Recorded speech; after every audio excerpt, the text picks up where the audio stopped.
بسم الله الرحمن الرحيم. أعزائي المشاهدين، السلام عليكم ورحمة الله وبركاته. اللهم اهدنا إلى الحق وأنطقنا به.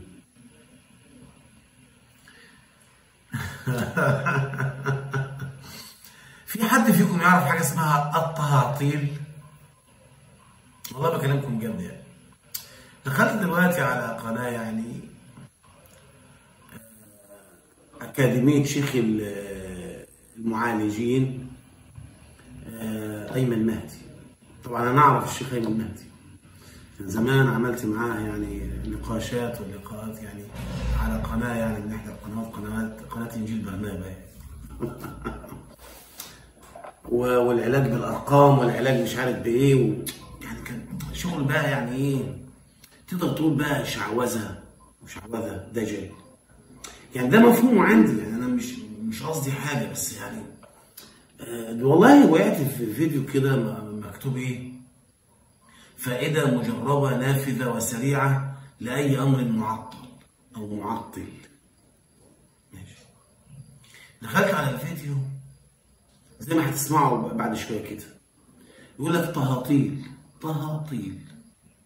أنا أعرف المهاطيل انا اعرف المهاطيل بس يعني، فاهم ازاي انت؟ تهاطيل، مهاطيل، بهاطيل، بهاليل، ما تفهمش ايه التهاطيل دي، ما اعرفهاش يعني. حتى الفيديو مثلا 3 دقايق ولا حاجه يعني والله امر غريب جدا. لا ده انا ممكن اضحككم بقى يعني، بس يعني نسمع كلامه طيب، وبعد كده ايه حتى التعليقات يعني، فاهم ازاي؟ اضحكك. بص يعني هذه دي كوميديا، بس يعني كوميديا سوداء يعني. ده والله هذا ضرب للدين، والدين بتاعنا مش كده للاسف يعني. تعالوا نسمع بس كده ايه حكايه التهاطيل، يمكن يعني فائده مجربه. تهاطيل، معلش يعني اسف يعني، التهاطيل من اللي يهطل، عارف اللي بيهطل، المهاطيل اللي بيهطلوا، اللي بيريحوا العبايط مجانين، هي كده تهاطيل، مهاطيل، تهاطيل، ما تفهمش. بس انا هنشوفها بقى، وتتشرب مش عارف الساعه كام والساعه كام، والله غريب جدا. تعالوا نشوف بس لو تعالى. بخير. جزاكم الله كل خير يا سيدي، تحت امرك. والله من اسرع وافضل ما جربته في تسريع اي امر معطل، سواء كان زواج او عمل او غيره، هو فايدة التهاطيل. شربا وقت شروق الشمس في الساعة الأولى ابتداء من يوم الأحد. بس استنى شربا تشرب التهاطيل، ما عرفهاش. بس التهاطيل دي ايه يعني؟ وقت غروب شروق الشمس مش عارف ايه، ويوم الحد يعني. ممكن يعني والله انا بحاول، والله العظيم بحاول افهم، اقسم بالله مش بهزر يعني. يعني بحاول اقول لك ايه. طب يعني التهاطيل دي يعني الشجر مثلا ممكن بيهطل ميه، بس كان يقول لك مش عارف، بس هو تهاطيل ممكن مهاطيل تهطل يعني. انا عارف ان التهطيل يعني حاجه تبقى ايه نازله كده، فاهم ازاي انت؟ واحد عافانا الله واياكم يعني، وتشربها في الصبح يعني وقت الشروق يوم الاحد. تعال نشوف كده. ختاما بيوم السبت، كل يوم تشرب ورقة وقت الشروق، ويوم السبت بعد شرب الورقة السابعة يستحم الإنسان بورقة ثامنة، ثم يحمل ورقة تاسعة. يشرب كل يوم ورقة، يبقى ورقة سابعة، ويستحم بالورقة الثامنة، وإيه تاني ثانية؟ يستحم الإنسان بورقة ثامنة ثم يحمل ورقة تاسعة. ثم يحمل ورقة تاسعة. وبعدين كل ورقة من ال9 ورقات مكتوب فيها أسماء التهاطيل ال7. كل ورقة من ال9 ورقات مكتوب فيها التهاطيل ال7. طب ما تقول لنا هم ايه يعني ايه تهاطيل يعني يا شيخ؟ كل مقفان جال 7 مرات، كل مقفان جال 7 مرات فقط لا غير. دي بتعالج القرائن والتوابع وتسهيل كل أمر معطل، وبتبطل السحر، وبتعالج المس والعوارض وكل شيء. ما شاء الله ما شاء الله. يعني لا ندعي ربنا ولا نصلي ولا نتعبد ولا نتقرب إلى الله ولا أي حاجة من أي حاجة في أي حاجة. الحاجات دي خلاص كده. فايدة كاملة مكتملة، أنصحك تعملها يا أخي الكريم. يعني نكتب الأسماء السبعة وزيادة لما خنجر، أكتبه 7 مرات تحت يعني متكرر يعني. اللي هو مقفنجل. نرجع تاني ماشي. الاسم الثاني تحته الاسم الثالث هكذا على يمين الورقة، وأمام كل اسم لمقفنجل. لمقفنجل تحت بعض أيوة. وسبعة قدام. لمقفنجل يعني ايه لمقفنجل؟ يعني والله ما اعرف، اقسم بالله ما اعرف. ايه يا عم مهدي في ايه لمقفنجل والتهاطيل ده دين؟ ده دين ده يعني دين تعلمناه يعني علمونا الرسول. انا في السن ده ما اعرفش يعني، ما سمعتش الكلام ده قبل كده يعني. ده دين ده يا مهدي؟ دين يعني من الدين يعني. نكمل كلام نشوف. قدام 7، أو تكتبهم 7 عادية تحتهم 7 لمقفنجل. برضه لمقفنجل يا عم؟ انا ما فهمتش والله لمقفنجل ده ايه. أفقي يعني كله شغال يعني. كله شغال. كله الطريقة اللي تعجبك، تكتبها مشبكة بنقط، مشبكة تكتبها مشبكة بنقط، مشبكة من دمياط، حلويات، سمك، لبن، تمر هندي، كله شغال. ما هي تهاطيل يعني، تهاطيل لازقة في بعضها، تهاطيل تهاطيل تهاطيل. اللي بيتعاملوا معاها مهابيل مهابيل مهابيل، واللي بيصدقها مجانين مجانين مجانين. كمل.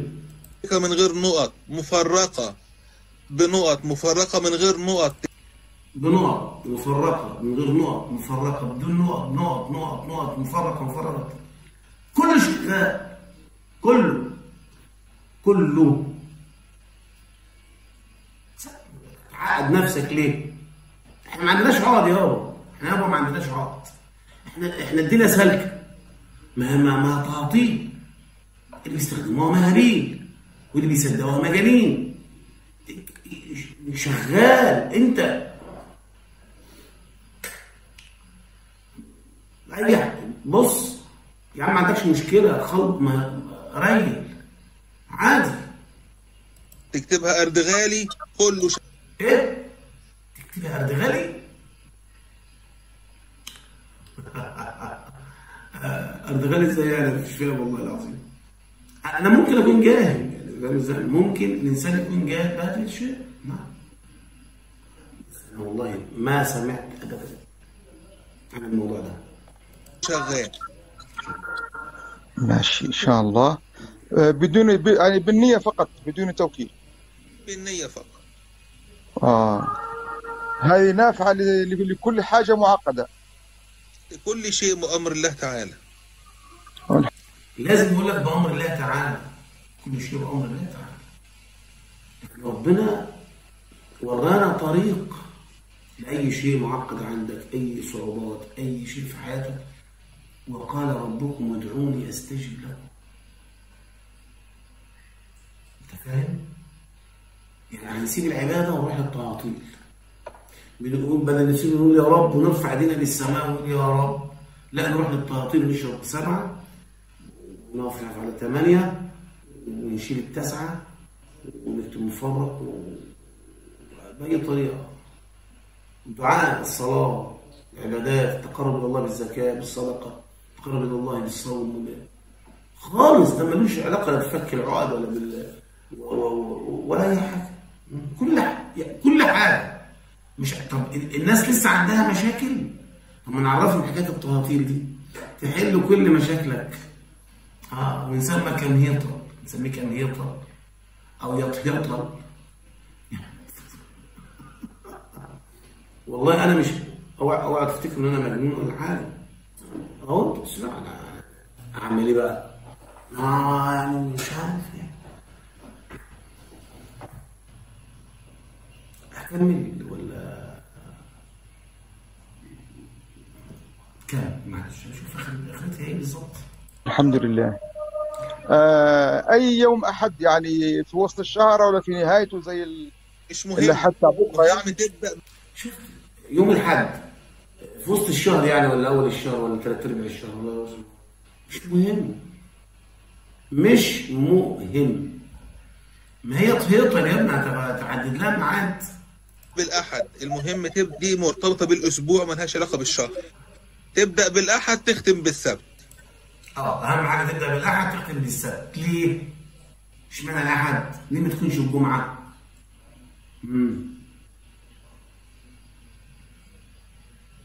سؤال محتاج اجابه. طب حد فيكم فاهم؟ والله انا ما فاهم. كوميديا سوداء، بعد عنك. والشرب الساعة الأولى وقت شروق الشمس ده لازم. دي بقى لازم، دي مش اي حاجه، لازم وقت شروق الشمس. ليه؟ يعني هي عباده شمس يعني ولا حاجه؟ وقت شروق الشمس ليه؟ والله بجد يعني السبب، الدليل. يعني فقط شرب. 7 شرب وقت شروق الشمس. 7 شرب وقت شروق الشمس. الورقة الأولى يوم الأحد. الورقة الأولى يوم الأحد. أشرب ورقة يعني؟ ورقة إيه دي؟ يعني ورقة مانجو يعني ولا حاجة؟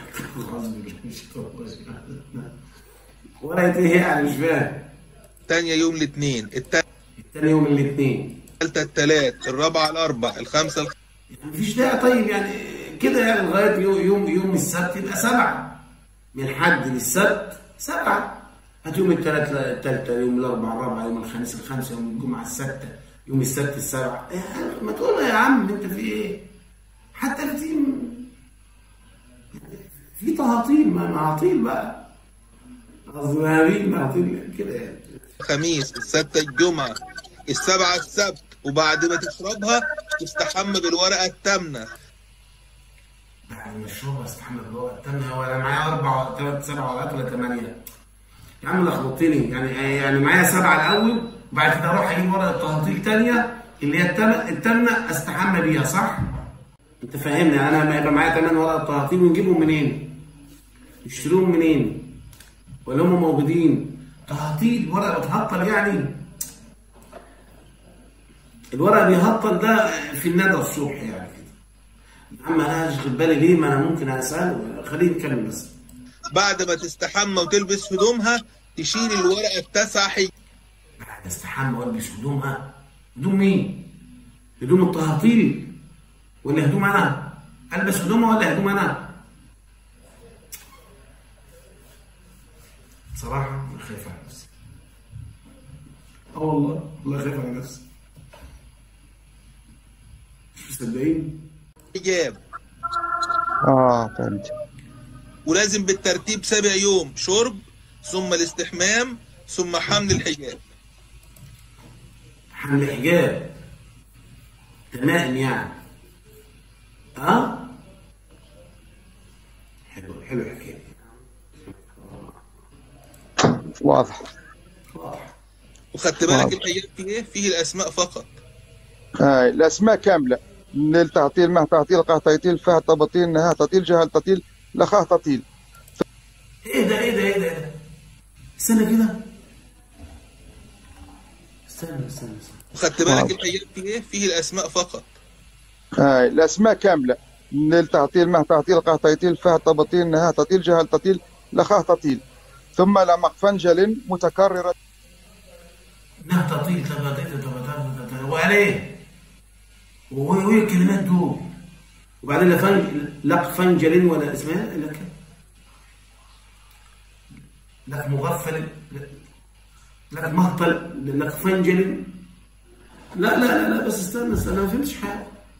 لك فنجل ده متكرر، وبعد كده نهاطيل، تهاطيل، تباطيل، تفاتيت كده يعني. والله يا جماعه هو ده عبث ده يعني؟ ده دين ده؟ مثلا ده بالدين يعني. طب لو هو مش بالدين يبقى ايه؟ شعوذه ده ولا دجل ولا طب دي الكلمات دي كلمات جن يعني، كلمات شيطانيه، كلمات ايه بالظبط؟ انتوا بني ادمين والله وانا بني ادم، كلنا بني ادمين يعني. حد فيكم سمع الكلام ده؟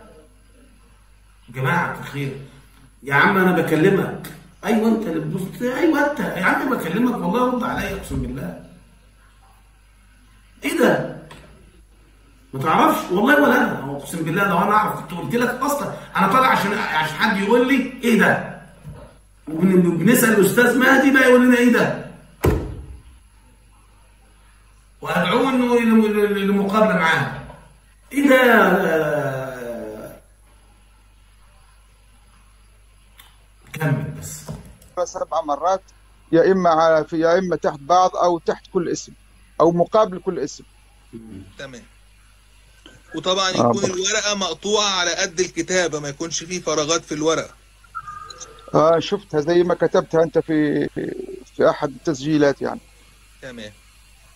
جزيل الشكر شيخ الغالي. لك يا جزيل الشكر. طب تعالوا تاخد كده تعليق والله بجد. تعالوا نشوف بس تعليق كده. تعالوا نشوف تعليق كده ونجرب كده. تعالوا بقى نبص على التعليق ده بيقول ايه؟ فعلا هذه الفائده قويه ومجربه.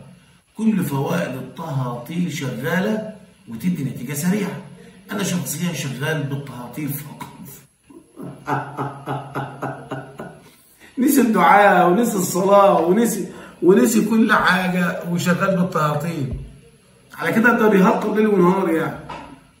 ما اعرفش يعني بس الشكر لله وكذلك لشيخي وحبيبي ايمن مال. دعواتنا معك دايما ان شاء الله. يعني الشكر لله في ايه يعني؟ التهطيل دي يعني بتاعت ربنا يعني، من عند ربنا يعني، امرنا بيها في القران والسنه يعني. انا بكلمكم جد والله. تعالوا شوف بقى. سلام عليك وبارك الله في جميع احوالكم وزادكم بسطا في العلم والجسم. انت تستحق مش مهم. يعجز عن شكرك يا شيخنا يعني بسرعه. والله الشيخ ايمن شيخ فاضل رباني له علم غزير. سنة اهو نشوف كده. تعال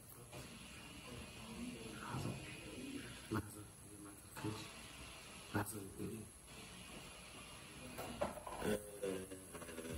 من علمه بس انا صغرت الخط. العلم غزير ولكن للاسف لا تعرف الناس كيف تستفيد من علمه واذناته. والله انه صحح الكثير من المعلومات في العلم الروحاني. فقد كنت احضر ايه؟ ولا مكبرك يا شوف. كنت احضر ايه؟ لايفات والله انك تجد